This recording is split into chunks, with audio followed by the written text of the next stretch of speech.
우리 하나님의 말씀 함께 봉독하겠습니다. 오늘 우리에게 주시는 말씀은 누가복음 16장 1절에서 9절입니다.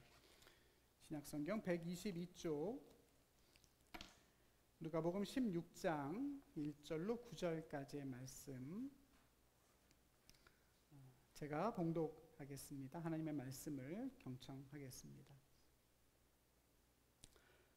또한 제자들에게 이르시되 어떤 부자에게 청지기가 있는데 그가 주인의 소유를 낭비한다는 말이 그 주인에게 들린지라. 주인이 그를 불러 이르되 내가 네게 대하여 들은 이 말이 어찌 됨이냐. 네가 보던 일을 셈하라. 청지기 직무를 계속하지 못하리라 하니, 청지기가 속으로 이르되 주인이 내 직분을 빼앗으니 내가 무엇을 할까. 땅을 파자니 힘이 없고 빌어먹자니 부끄럽구나. 내가 할 일을 알았도다. 이렇게 하면 직분을 빼앗긴 후에 사람들이 나를 자기 집으로 영접하리라 하고, 주인에게 빚진 자를 일일이 불러다가 먼저 온 자에게 이르되 네가 내 주인에게 얼마나 빚졌느냐. 말하되 기름 100말이니이다. 이르되 여기 내 증서를 가지고 빨리 앉아 50이라 쓰라 하고, 또 다른 이에게 이르되 너는 얼마나 빚졌느냐. 이르되 밀 100석이니이다. 이르되 여기 내 증서를 가지고 80이라 쓰라 하였는지라. 주인이 이 옳지 않은 청지기가 이를 지혜 있게 하였으므로 칭찬하였으니, 이 세대의 아들들이 자기 시대에 있어서는 빛의 아들들보다 더 지혜로움이니라. 내가 너희에게 말하노니 불의의 재물로 친구를 사귀라. 그리하면 그 재물이 없어질 때에 그들이 너희를 영주할 처소로 영접하리라. 아멘.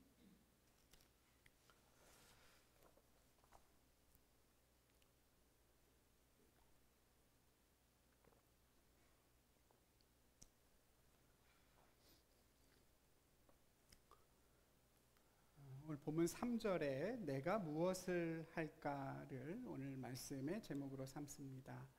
이 말씀이 저와 여러분의 삶으로 고백되기를 바랍니다. 오늘 본문에서도 계속해서 예수님의 비유가 나옵니다. 그런데 앞의 내용에서와는 다른 한 가지 중요한 차이점이 발견이 되는데요. 여러분, 앞부분들과 뭐가 다르게 나오지요? 예수님의 말씀을 듣는 그 청중이 바뀌었습니다. 오늘 우리가 읽은 이 본문은 누구에게 하시는 말씀으로 나오죠? 제자들에게 하신 말씀이라 이렇게 나옵니다. 또한 제자들에게 이르시되 라고 되어 있는 오늘 1절 시작 부분은 원문 그대로 그냥 직역해서 번역하면 이렇습니다. 그가 말씀하셨다. 그리고 그의 제자들에게도, 이렇게 되어 있습니다. 그가 말씀하셨다. 그리고 그의 제자들에게도. 그러니까 앞의 내용과 연결이 되어 있다는 것을 말하면서도 동시에 제자들을 향한 새로운 이야기가 시작이 되고 있다 하는 것을 분명하게 보여줍니다. 그러면 그 앞에서는 누구에게 예수님이 말씀하셨나 이렇게 생각을 해보면, 우리 15장 말씀은 바리새인들과 서기관들을 향한 말씀이었죠. 예수님께서 죄인들과 세리들과 함께 교제하시고 식사하는 걸 보면서 그걸 못마땅히 여기고 있는 바리새인들과 서기관들을 향해서 예수님이 잃어버린 생명을 찾은 하나님 아버지의 기쁨에 참여하자라고 하시면서 그들에게 하신 말씀이 바로 우리가 잘 알고 있는 유명한 잃어버린 세 가지의 비유였습니다.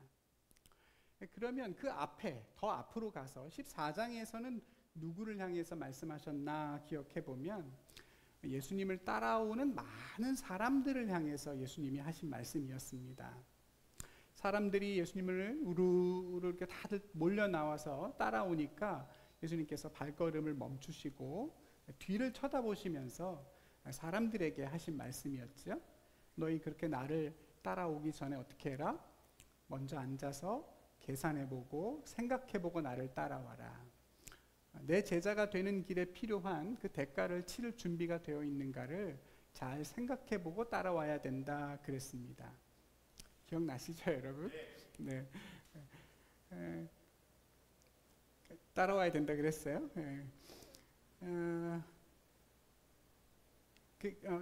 생각해보지 않고 따라오면 어떻게 되느냐? 맛을 잃은 소금처럼 된다 그랬죠. 그보다 그럼 더 전에는 뭐였느냐? 한 걸음 더 과거로 가보면 예수님께서 한 바리새인의 지도자의 집에 초대를 받아 가시게 됩니다. 거기에 사람들이 자꾸만 상석에 좋은 자리, 높은 자리에 앉는 걸 보고는 예수님께서 끝자리로 가라. 그래야 부활의 때에 하나님이 너희를 높여주시게 된다 그랬고요. 또 그 바리새인 지도자에게도 말씀하시기를 잔치를 베풀어서 사람을 초대하려거든 이런 사람들 말고 가난하고 병든 사람들, 너에게 다시 도로 갚아줄 수 없는 사람들을 초대해라. 그러면 의인들의 부활의 때에 너에게 하나님의 큰 상이 있겠다라고 말씀을 하셨습니다. 그러니까 여러분 한번 생각해 보면 어떻습니까? 지금까지 제자들에게 하신 말씀은 없지요? 그러니까 우리가 생각하는 것보다 제자들을 향해서 직접적으로 말씀하신 경우가 성경에 그렇게 많이 나오지는 않습니다.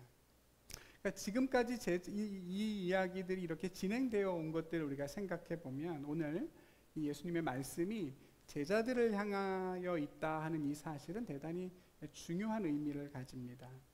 예수님은 지금껏 다른 사람들에게 말씀해 오셨습니다. 물론 제자들도 옆에서 그 말씀을 들었겠죠. 그렇지만 제자들이 1차적인 직접적인 청중은 아니었습니다. 이번에는 제대로 제자들을 향해서 주시는 말씀입니다. 오늘과 또 다음 주일 말씀이 그런데요.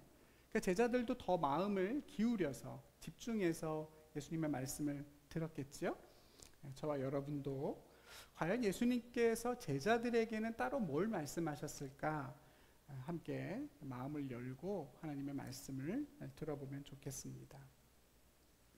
이번에도 예수님의 비유입니다. 한 부자가 있는데 그에게는 그 살림을 다 맡아서 관리해주는 청지기가 있었습니다. 청지기 그러면 주인의 모든 살림을 책임지는 사람이지요.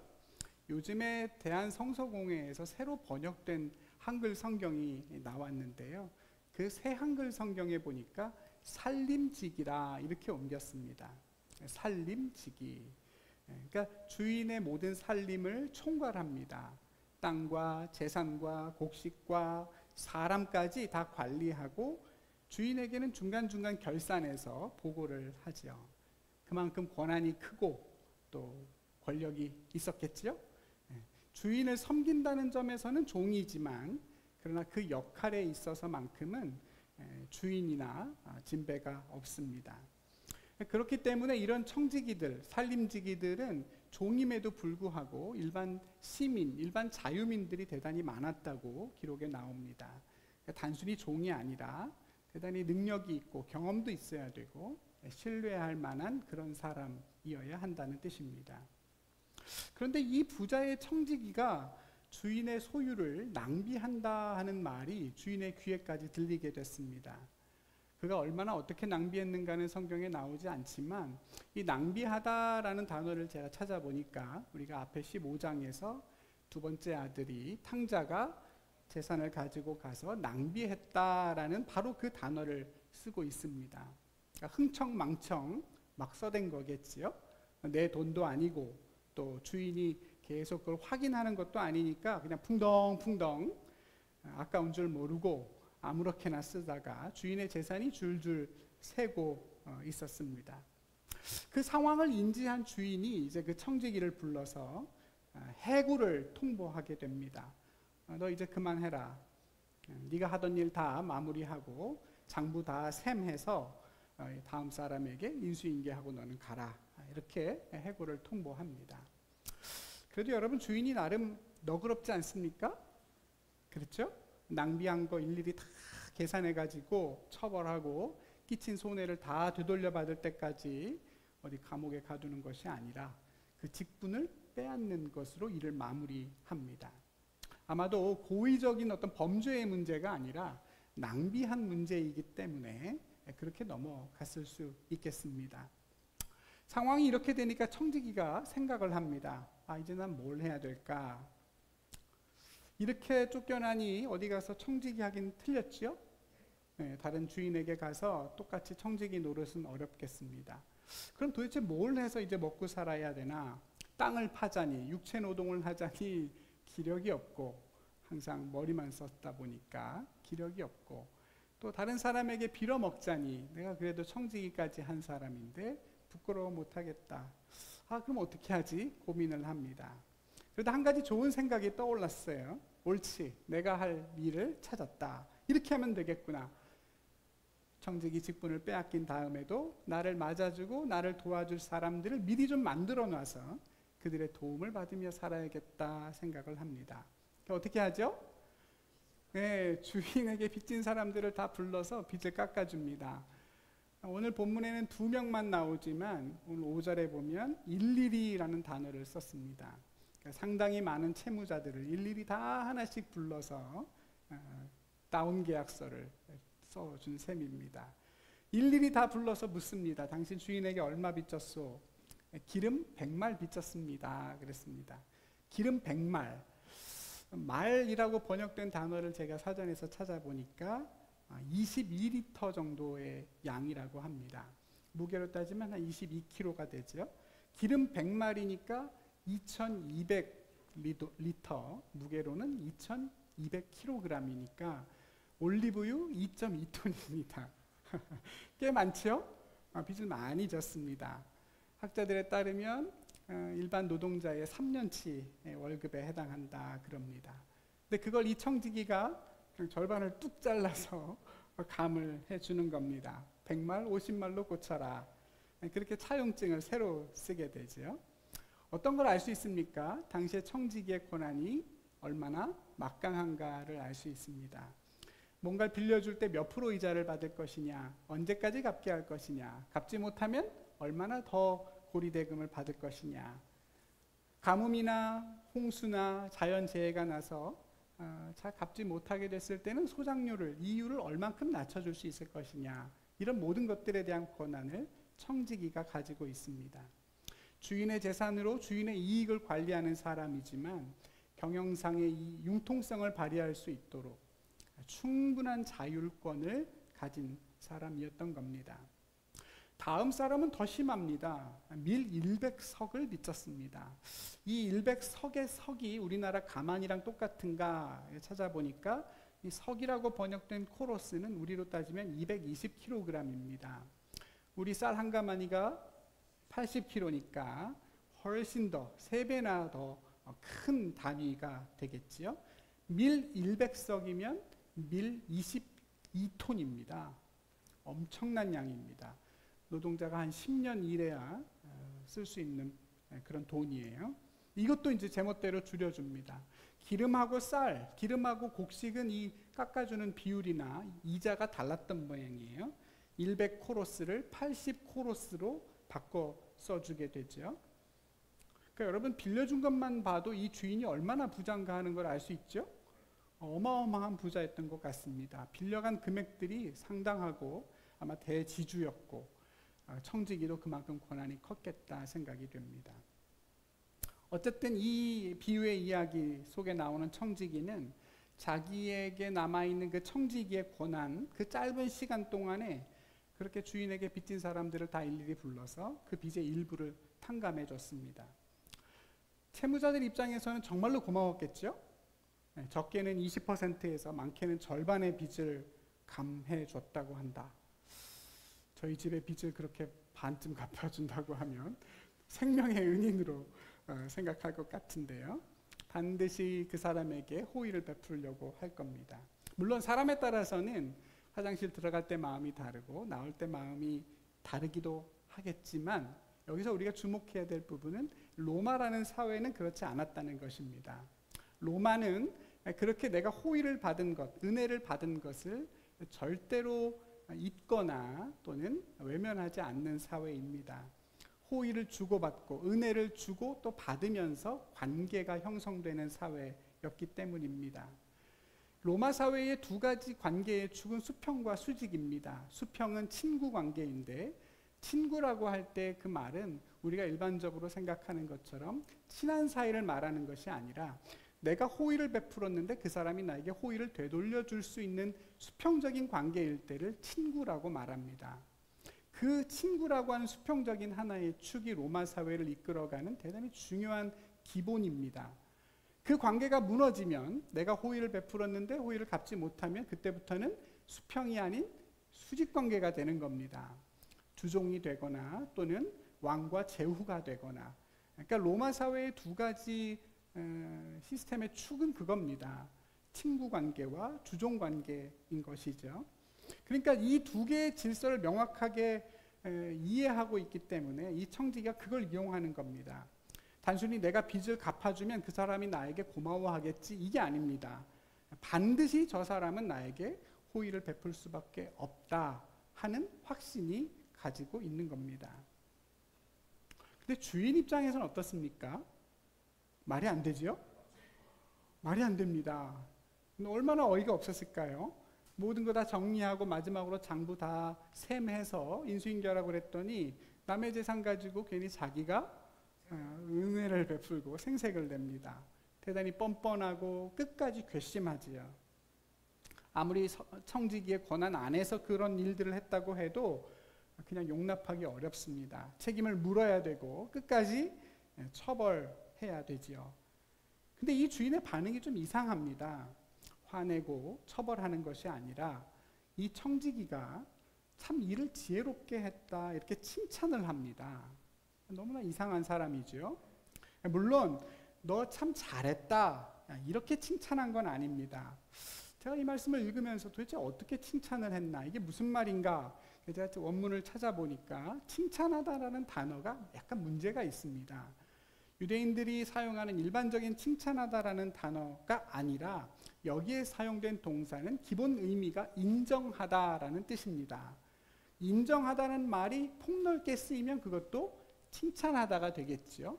그러니까 지금 이 주인은 그 사람을 칭찬한 것이 아니라 엄밀히 말하면 그 청지기의 지혜를 인정해 준 것입니다.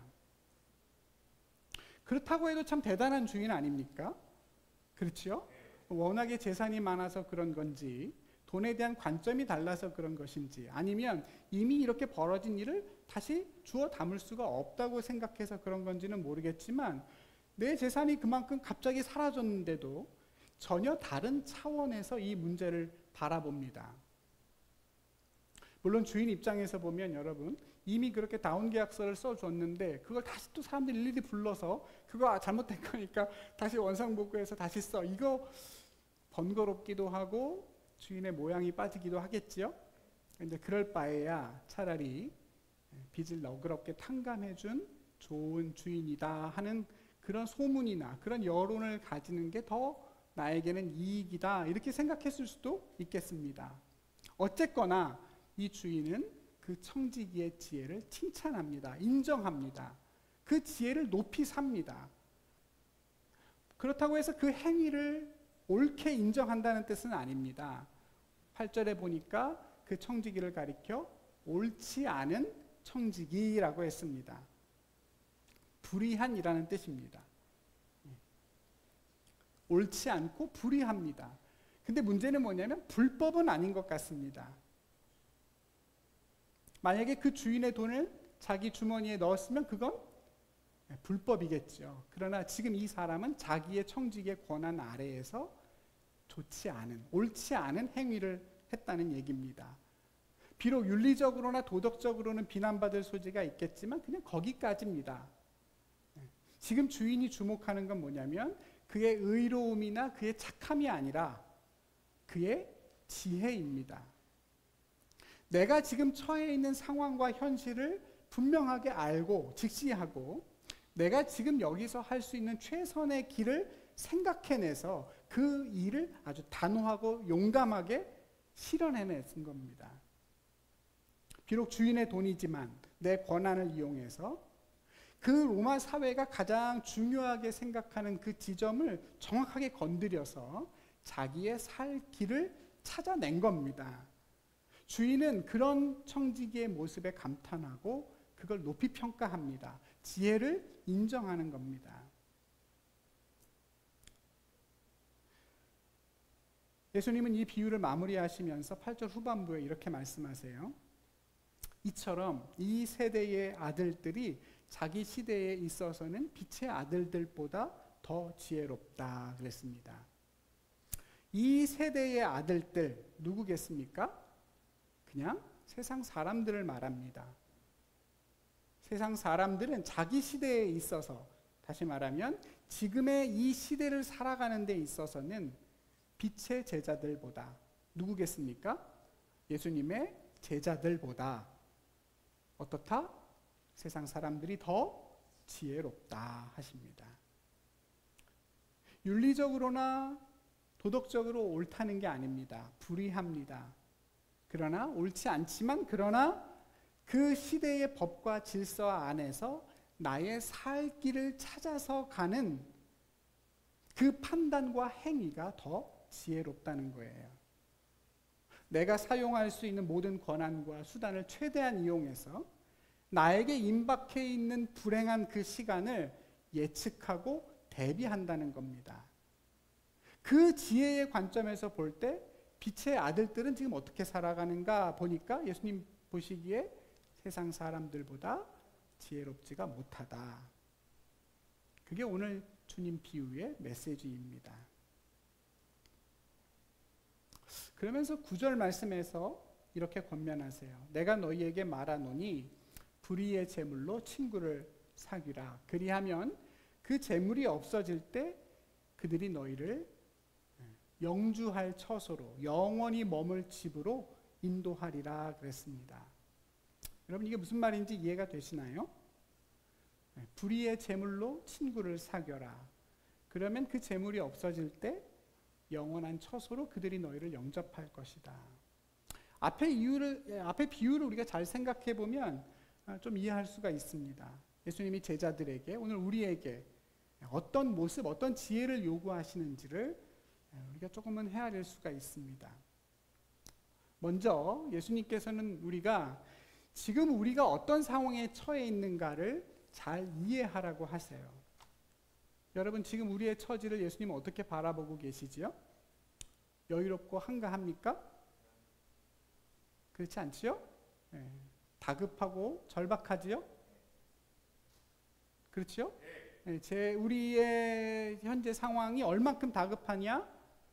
주인의 재물을 낭비하다가 해고된 청지기가 이제 마지막으로 장부를 정리해야 하는 그 상황만큼 우리가 다급합니다. 하나도 다급하지 않죠, 우리는? 그러나 예수님은 시간이 없다고 하세요. 저와 여러분이 누리고 있는 모든 지위와 권한과 우리가 가진 모든 소유와 자원이 곧 다 주인에게로 되돌아갑니다. 다 사라질 겁니다. 그 이후에는 지금과는 전혀 다른 차원의 세상이 우리에게 열리게 될 겁니다. 당장은 여러분이나 저나 먹을 게 부족하지 않고 집도 있고, 물론 빚진 집이지만 모든 게 다 풍족하지만 그것들이 순식간에 원래 주인에게로 되돌아갈 순간이 임박해 있습니다. 여러분, 세상 사람들은요, 그런 자신의 상황을 귀신같이 분별하고 대비한다고 주님 말씀하세요. 왜요? 믿는 구석이 없기 때문입니다. 믿는 구석이 자기 자신밖에 없기 때문에, 하나님을 의지하지 않기 때문에 더 지혜롭습니다. 수단 방법 가리지 않고 악착같이 내가 살아야 될 길을 찾아냅니다. 근데 예수님 모시기에 제자들은 어떻습니까? 그 지혜가 부족합니다. 하나님을 믿고 하나님을 신뢰하기 때문에 그건 좋은데, 그래서 어떠냐? 현실적인 지혜가 부족합니다. 내가 하나님 믿으니까 어떻게 하다 보면 잘 되겠지. 내가 교회를 오래 다녔으니까 괜찮을 거야. 내가 예수님을 따라다니는 제자인데 뭐가 걱정이겠어? 결국 잘 될 거야. 막연한 긍정의 모습으로 살아가는 것을 오늘 예수님 뭐라고 하시냐면 지혜가 부족하다, 어리석다 그러십니다. 여러분, 지금 저와 여러분의 상황은 그럴 때가 아닙니다. 주인의 것을 낭비하다 들켜서 이제 해고 통보를 받은 청지기와 같습니다. 저와 여러분은 청지기와 똑같습니다. 하나님이 우리에게 베풀어 주신 모든 것을 풍덩풍덩 씁니다. 하나님이 우리에게 베풀어 주신 모든 은혜와 축복들을 우리는 낭비하며 살아갑니다. 맞습니까? 나는 아직 낭비해 본 적이 없어요. 하나님 나에게 얼마나 많은 걸 주셨는지 잘 모르겠습니다 하시는 분도 있겠습니다만, 예수님은 우리가 하나님의 것을 그대로 다 받아서, 지난주 말씀이었죠? 내 모든 것이 다 너희의 것이다. 그것들을 다 낭비해 가면서 살아가고 있습니다. 근데 그 좋은 시절이 얼마 안 남았습니다. 하나님은 우리의 낭비를 다 알고 계시고 이제 곧 우리의 모든 권한과 소유를 도로 가져가실 때가 다가옵니다. 지금 우리에게 남아있는 시간을 그냥 한가하게 뭐 어떻게 되겠지 이렇게 보낼 여유가 없습니다. 내가 뭘 해야 될까 생각하고 살 길을 찾아야 됩니다. 주인의 것을 더 낭비해서라도, 다른 사람에게 그걸 더 퍼줘서라도, 주인의 장부를 고쳐서라도 여러분, 임박한 하나님의 나라와 우리의 종말을 대하는 우리의 태도는 더 지혜로워야 한다라고 오늘 주님은 말씀합니다. 어떻게 대비해야 될까? 그 해법을 주님이 제시해 주시죠. 불의의 제물로 친구를 사귀는 것입니다. 불의의 제물로 친구를 사귀는 겁니다. 그러면 그 제물이 없어질 때 우리를 영원한 집에 영접해 준답니다. 무슨 말입니까? 왜 제물이 불의합니까? 여러분, 돈은 불의합니까? 어떻습니까? 그 자체는 불의하지 않죠? 제물은 불의하지 않습니다. 그냥 중립, 뉴트럴할 뿐이에요. 근데 성경에서 제물을 불의하다라고 할 때 쓰는 단어는 우리가 잘 아는 맘몬이라는 단어입니다. 그러니까 일반적으로 제물이라는 단어가 따로 있고 불의한 제물 할 때 쓰는 제물이라는 의미일 때는 우리가 잘 아는 제물의 신을 가리키는 말이죠. 맘몬이라는 단어를 씁니다. 다시 말하면 그 제물 자체가 불의한 것이 아니라 하나님이 우리에게 주신 것인데 우리가 하나님과의 관계를 온전하게 하고 하나님을 섬기는데 오히려 방해가 될 때를 말하는 그런 제물입니다. 이해가 되세요, 여러분? 다음 주에 하나님과 제물을 겸하여 섬길 수 없다. 그럴 때도 그 제물은 맘몬입니다. 하나님이 주신 것인데 오히려 하나님을 섬기지 못하게 만드는 그런 제물, 하나님처럼 추앙받고 그래서 하나님과의 관계를 점점 더 멀어지게 만드는 그런 불의한 제물을 가지고 어떻게 해라? 친구를 사겨라 그랬습니다. 어떤 친구를 말하는 거겠습니까, 여러분? 우리보다 돈이 더 많은 친구겠습니까? 그냥 세상에 있는 아무나를 말하는 건가요? 제가 말씀드렸던 그 포르쉐를 타고 다니는 그 친구 같은 친구를 더 많이 사귀라는 건가요? 아니죠? 정반대입니다. 우리가 호의를 베풀었을 때 그는 우리에게 베풀어 줄 수 없는 사람, 주인에게 큰 빚을 진 공궁한 사람들입니다. 가난하고 아프고 소장농들, 우리보다 훨씬 더 형편이 안 좋은 사람들입니다. 예수님 뭐라고 하시는 거예요? 불의한 재물을 써서 그들을 친구로 사겨라.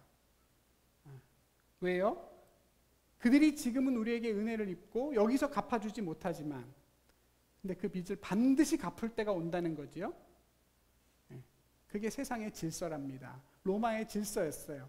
그냥 고마워하고 끝나지 않는답니다. 그들이 반드시 우리에게 갚아줄 때가 오는데 그것은 언제입니까? 주님 앞에 갔을 때죠. 부활했을 때입니다. 그들이 우리를 하나님이 예비한 영원한 처소로 인도할 사람들이라고 말씀하세요. 앞에서 하신 말씀이랑 똑같죠? 잔치를 베풀려거든 누구를 청하라? 가난한 자들과 몸 불편한 자들과 도로 갚을 수 없는 자들을 너의 잔치에 청해라. 그러면 너가 부활할 때 갚음을 받는다. 똑같습니다. 이 땅에서 여기에서 도로 갚을 수 없는 사람들을 우리의 친구로 삼을 때 그들의 빚을 탕감해주고 그들을 용서해주고 그들을 돕고 섬길 때 우리가 청지기에서 내려오는 그날, 주인에게로 우리가 가진 모든 것이 다 되돌아가는 그날, 우리의 영원한 처소가 결정되는 그 순간, 그들이 우리의 편이 되어줄 거라고. 그들이 우리의 친구로서 우리를 영접해 줄 거라고. 그러니 정신 똑바로 차리고 그 불의한 재물을 가지고 그들을 친구로 사귀며 살아라고. 그것이 너희에게 필요한 너무나 다급한 지혜라고 예수님은 말씀하십니다. 우린 이 말을 그냥 착하게 살라는 말인가 보다 이렇게 들을까 봐 예수님의 비유는 더 극단적인 것입니다. 제자들이 그냥 막연하게 듣지 않도록 아주 이상한 비유로 말씀하시잖아요. 정말 책임감 없고 제 멋대로 살아가는 청지기의 운명을 예로 드십니다. 저와 여러분이 그렇게 살아가고 있고 저와 여러분의 상황이 그만큼 절박하다는 뜻입니다. 반면에 그 상황을 대하고 있는 저와 여러분의 태도는 너무나 안일합니다. 세상 사람들은 다 제 살 길을 찾아가는데 너무나 지혜롭고 분별력 있고 단호한데 빛의 자녀들은 안 그럽니다. 주인의 해고 명령이 떨어져서 시간이 정말 얼마 안 남았는데도 불구하고 내가 지금 어떤 상황인지, 내가 지금 뭘 해야 나중에 먹고 살 수 있을지 생각을 안 합니다. 여러분 요즘에 예레미야 말씀을 쭉 보면서 보여지는 제일 자주 듣는 소리가 뭐냐면 하나님의 백성들이 분별력이 없다는 얘기입니다. 계속 예레미야가 얘기하죠. 하나님의 백성들인데 분별력이 없습니다. 뭐에 대한 분별력입니까? 지금의 상황에 대한, 나에 대한 분별력이 없고 그래서 대비하지 않는답니다. 하나님은 예루살렘에 반드시 심판이 임한다고 했습니다. 예루살렘 성전이 무너질 거라고 선포했어요. 근데 백성들이 뭐라고 그랬죠? 그럴 리가 없답니다. 그럴 리가 없대요. 예레미야 네가 잘못 들은 거래요. 하나님은 그런 분이 아니시고 하나님의 성전이 여기 있는데 예루살렘 성전이 무너질 리가 없답니다. 대단히 긍정적이고 낙천적이죠. 하나님이 우리에게 그러실 분이 아니랍니다. 여러분 하나님을 모르고 나의 상황을 모르기 때문에 하는 말입니다. 내가 지금 뭘 해야 될까? 그 질문부터가 청지기에게는 생명의 시작이었습니다. 내가 지금 처해 있는 상황을 직시하고 그럼 나는 여기서 뭘 해야 되나? 생각하는 데서부터 청지기의 운명이 바뀐 겁니다. 지난주에 탕자도 마찬가지였어요, 여러분. 탕자가 마지막 그 인생의 끝자락에서 뭘 했습니까? 생각을 하죠. 맞습니까? 생각을 하잖아요. 아, 내가 이렇게 줄여서 죽는구나. 우리 아버지 집에는 넉넉한 품꾼도 많은데 난 그냥 여기서 죽게 되는구나. 뭘 하면 살 수 있을까? 생각을 하고 답을 찾지요. 아버지에게 가야겠다. 가서 잘못을 고하고 아들로는 못 살겠으니 품꾼으로 써달라고 해야겠다. 생각을 하고 선택을 하고 행동을 하잖아요. 그러니까 그 모습 그대로 오늘 주인의 것을 털어먹은 이 청지기와 똑같이 지혜로운 것입니다. 내가 뭘 해야 될까? 그 생각이 그 탕자에게도 결정적인 생명의 순간이었던 거죠. 여러분, 예수님은 그 지혜가 유독 제자들에게 부족하다고 하세요. 제자들을 향해 말씀하세요. 너희는 참 생각이 부족하다. 막연하다. 저와 여러분 항상 생각하고 살지 않습니까? 그렇게 생각하는데 실제로는 안 그런 겁니다. 우린 점점 더 생각을 덜 하게 되고 덜 깊이 하게 되고 특히나 뭐에 관한 한 우리의 운명과 우리가 처할 상황에 대해서 생각이 별로 없습니다. 근데 놀라운 사실은 이 시대가 점점 더 우리에게 생각을 못하게 만든다는 점이죠. 그렇죠? 애석하게도 우리는 더 이상 생각의 시대를 살지 않습니다. 그렇습니까? 다 아시는 것처럼 이 시대는 생각의 시대가 아닙니다. 검색의 시대이고 계산의 시대이죠. 사람들이 검색은 잘하지만 사색은 못합니다. 계산에는 빠른데 생각은 잘 못하죠. 그게 이 시대의 정신입니다. 흐름이에요. 내가 잘 생각을 안 하고 살아간다는 것을 말해주는 대표적인 현상 중에 하나가 뭡니까? 사람들이 더 이상 책을 읽지 않습니다. 책에는 여백이 있잖아요. 책에는 생각의 여백이 남아 있습니다. 생각해야 돼요. 그러니까 힘들거든요. 그 여백을 채우는 것이 대단히 고된 일입니다. 그러니까 사람들은 지금은 책을 읽지 않고 대신 영상을 봅니다. 그 여백이 다 채워져 있는, 내가 더 이상 생각하지 않아도 되는 모든 걸 대신해 주는 걸 선택하는 것입니다. 굳이 책을 읽지 않아도 이젠 지식은 넘쳐납니다. 나를 윤택하게 해줄 정보가 인터넷에 가득하죠. 그러니까 스스로 생각할 필요가 없습니다. 한 유명한 영화 평론가가 영상과 영화와 책의 차이를 그렇게 얘기했습니다. 책은 물과 같고 영상은 술과 같다 그랬습니다. 물은 좋은 의미에서 우리를 차갑게 하고 술은 좋은 의미에서 우리를 뜨겁게 하는데 이성은 차가운 것이라서 생각에 관한 한, 지성에 관한 한, 교양에 관한 한 절대로 영원히 영화는 책을 따라갈 수 없다 그랬습니다. 여러분, 영상의 시대를 살아가는 저와 여러분은 우리도 모르는 사이에 점점 더 생각의 힘을 잃어갑니다. 여러분, 그리고 그 결과는 무서운 거지요. 내가 누구인지, 그리고 내가 정말로 원하는 것을 우린 잘 모른 채 살아갑니다. 다른 사람들이 나에게 강요하는 걸 원합니다. 너 지금 이거 필요할 거야. 이거 사야 돼. 남들 다 있어. 너 이거 없으면 죽어. 너 이거 필요하지 않아? 이거 사야 돼. 우리에게 그들의 필요를, 그들의 팔아야 하는 욕구를 그렇게 우리에게 알려주죠. 그 결과가 어떻습니까? 우리 자신에게서 계속 소외가 됩니다. 남들과 비교해서 우쭐해하거나 또는 우울감에 빠지죠. 자기를 잃어버리고 생각하지 못하며 살아갈 때가 너무나 많습니다. AI의 시대가 됐고 이제는 챗GPT가 모든 걸 답해주는 세상이 됐습니다만 여러분, 그럼 생각은 안 해도 되겠습니까? 아니라고 하죠, 전문가들은.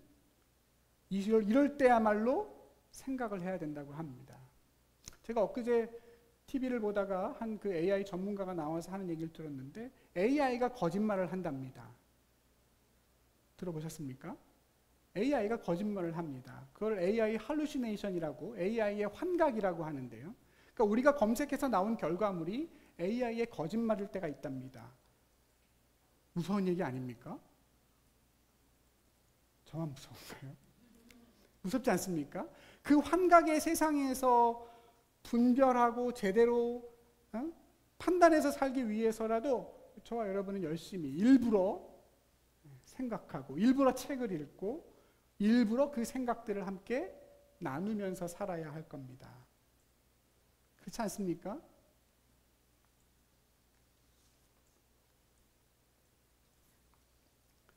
얘기가 갑자기 옆에 AI로 좀 곁나갔습니다만 예수님 말씀하신 것처럼 우리 시대를 살아가는 데 있어서 예수님이 그 시대를 말씀하시잖아요. 그 시대에 있어서는 빛의 자녀들보다 세상의 아들들이 더 지혜롭다. 주님 말씀하시는 진정한 의미에서 저와 여러분은 더 지혜로워져야 됩니다. 내가 뭘 해야 될까? 그 질문을 놓치면 안 됩니다, 여러분. 예수님은 분명히 말씀하시죠. 우리에게 남아있는 시간이 그렇게 많지 않습니다. 정말 찰나와 같습니다. 청지기가 해고돼서 이제 떠나야 되는 그 시간만 남았다고 하세요. 올 한 해도 그렇게 지나가 버리지 않았습니까? 올 2023년이 절반이 다 지나갔고요. 이제 이 비 오는 거 그만두고 더위 조금만 참으면 추석이고 연말입니다. 저와 여러분이 생각 없이 살다 보면 정말로 갑작스럽게 그 마지막 결산의 때를 만나게 될 겁니다. 세월을 아끼라, 때가 악하니라. 어리석은 자가 되지 말고 주님의 뜻이 무엇인지를 분별해라. 이해하고 생각해라. 술 취하지 말고 오직 성령의 충만함을 받으라. 아멘입니까? 불의의 제물로 여러분 친구를 사귀십시오. 이 땅에서 도저히 나에게 갚아줄 수 없는 사람들에게 하나님이 맡겨주신 여러분의 시간과 물질과 재능을 낭비하셔야 됩니다. 그들이 마지막 그 순간에 가서 주님 앞에서 우리 편이 돼줄 겁니다. 우리를 영접해서 그곳으로 들여보내줄 겁니다. 여러분, 가까이 있는 사람들에게 대충 하거나 사회적 관계를 무시하며 살라는 얘기가 아닙니다. 가뜩이나 돈도 별로 없는데 그거 다 가난한 사람들 위해 쓰거나 하나님께 다 드려라, 그런 얘기가 아닙니다. 그런 것들은 여러분이 생각을 안 하셔도 지혜롭게 다 하면서 사실 겁니다. 생각 안 하면 못하는 걸 얘기하는 것이에요. 생각 안 하면 절대로 우리가 깨달을 수 없고 실천할 수 없는 것들에 대한 얘기를 하시는 것입니다. 불의의 제물로 여러분이 사귀어야 될 친구가 누군가 생각해 보십시오. 그들을 어떻게 사귀고 어떻게 섬길 것인가 생각해 보십시오. 나에게 좋은 일이 벌어졌을 때, 잔치를 벌일 때, 나에게 갑자기 여윳돈이 생겼을 때 그걸 어떤 사람들과 나눌지로 고민해 보십시오. 생각하셔야 됩니다. 그리고 우리가 함께 생각해야 됩니다. 그러라고 교회가 있는 것이죠. 집단 지성의 힘이 무섭잖아요. 성도들이 함께 생각하고 함께 고민하는 교회, 그런 교회가 되기를 바랍니다. 점점 더 세상이 생각이 필요 없어지는 그런 세상으로 변해가고 있지만 그럴수록 더 예리하게 우리의 생각의 칼날을 벼려서 우리에게 임박해 있는 하나님의 나라와 우리의 종말을 분별하고 주도 면밀하게 우리가 해야 될 일들을 행하고 살아가는 그 지혜로운 저와 여러분, 우리 교회가 되기를 주님의 이름으로 간절히 축복합니다. 기도하겠습니다. 거룩하신 하나님 아버지, 우리가 처해 있는 상황에 대해서, 우리에게 임박해 있는 미래와 우리의 운명에 대해서 잘 분별하고 생각하며 사는 저희들 되게 하여 주시옵소서. 하나님이 우리에게 맡겨주신 것들 풍성풍성 풍덩풍덩 잘 쓰고 사는 것 주님 괜찮다고 하십니다. 다만 되갚을 수 없는 사람들에게 베풀며 그들을 친구로 삼으며 살라고 하십니다. 하나님, 저희들의 눈을 열어주시고 지혜를 주셔서 주님 앞에 결산하는 그날 아무 부끄러움 당하는 일이 없도록 좋은 친구들 잘 사귀며 살아가는 우리 모두가 되게 하여 주시옵소서. 예수님의 이름으로 기도드리옵나이다. 아멘.